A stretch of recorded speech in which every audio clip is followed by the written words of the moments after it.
सभी भक्तों को राधे राधे, जय श्री कृष्णा।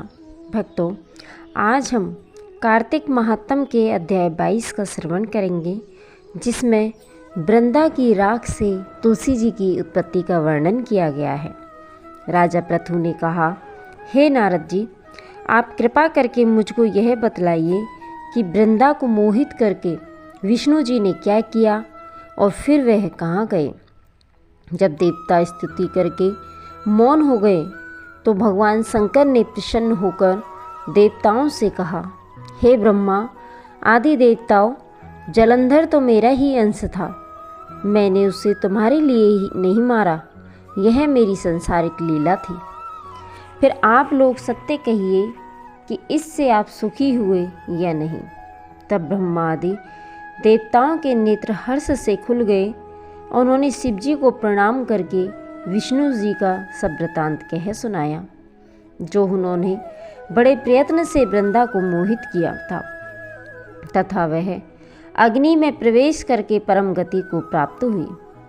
देवताओं ने यह भी कहा कि तभी से वृंदा की सुंदरता पर मोहित हुए विष्णु जी उनकी चिता की राख लपेटे हुए इधर उधर घूमते हैं।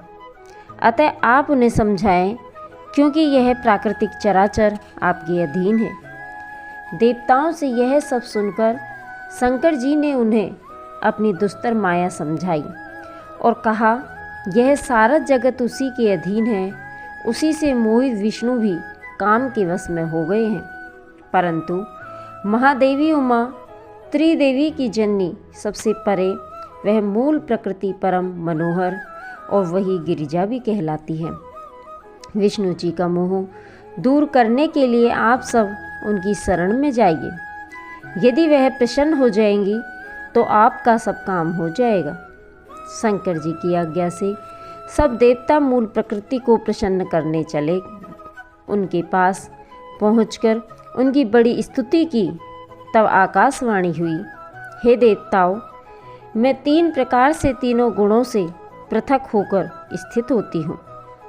सतगुण से गौरी, रजोगुण से ज्योति रूप हूँ, तथा आप लोग मेरी रक्षा से यदि सादर उन देवियों के पास जाओ तो वह तुम्हारे मनोरथों को पूरा कर देगी।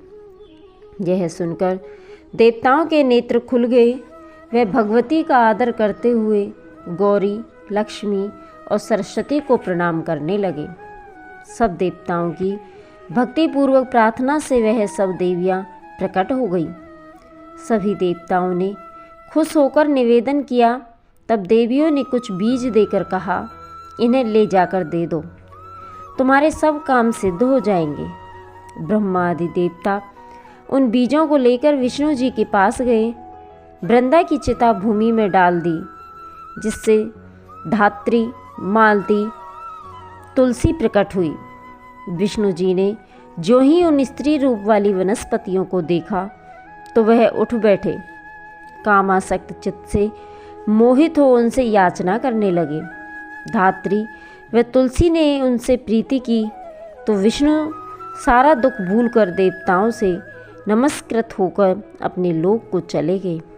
यह पूर्ववत सुखी हो शंकर जी का स्मरण करने लगे। यह आख्यान शिव जी की भक्ति देने वाला है। भक्तों, इस प्रकार से हमारा यह 22वां अध्याय समाप्त होता है। आगे की कथा के लिए हम अध्याय 23 का श्रवण करेंगे। यदि आपको कथा अच्छी लगी तो लाइक करें, कमेंट करें और चैनल को सब्सक्राइब करें, जिससे आगे आने वाले अध्याय आपको मिलते रहें।